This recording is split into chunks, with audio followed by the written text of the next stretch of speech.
55 বছৰৰ যি ঐতিহাসিক সোণালী যাত্ৰা নিখিল বড়ো ছাত্ৰ সন্থাৰ এই শুভক্ষণত মই নিখিল বড়ো ছাত্ৰ সন্থাক প্ৰতিজন কাৰ্যকৰ্তাক তেওঁলোকৰ কেডাৰক মই শুভেচ্ছা জ্ঞাপন কৰিছোঁ আৰু দীপেন বড়ো ডাঙৰীয়াৰ নেতৃত্বত নিখিল বড়ো ছাত্ৰ সন্থাই গতিশীলতাৰ এক নতুন চানেকি বহন কৰিবলৈ সক্ষম হৈছে।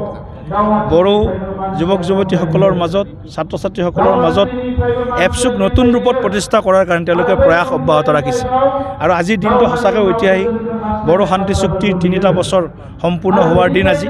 এই 3টা বছৰত বড়োলেণ্ডত শান্তি আৰু প্ৰগতি সমান্তৰালভাৱে আমি হোৱাটো দেখিবলৈ পাইছোঁ আৰু শান্তিৰ লগত প্ৰগতি দুয়োটা এটা মুদ্ৰাৰ ইপিঠি আৰু সিপিঠি সদৃশ। গতিকে মই বিশ্বাস ৰাখিছোঁ কেন্দ্ৰীয় চৰকাৰ, ৰাজ্য চৰকাৰ আৰু বিটিআৰ চৰকাৰ তিনিওখন চৰকাৰে বড়োলেণ্ডত স্থায়ী শান্তি প্ৰতিষ্ঠা আৰু বিকাশৰ নতুন দিগন্তৰ সূচনা কৰিবৰ কাৰণে ইতিমধ্যেই তেওঁলোকৰ চানেকি বা আৰ্হি প্ৰদৰ্শন কৰিছে।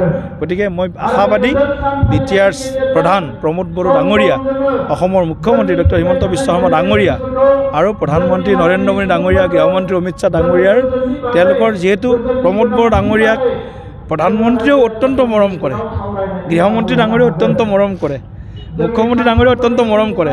ভাবোঁ প্ৰমোদ বড়ো ডাঙৰীয়াই এই যে মৰম বা এই যে স্নেহ অৰ্জন কৰিছে, তেওঁৰ যিটো এটা ডাঙৰ মন, সেই মনটোৰ পৰিচয় তেওঁলোকে পাইছে, কেন্দ্ৰীয় নেতৃত্ব পাইছে।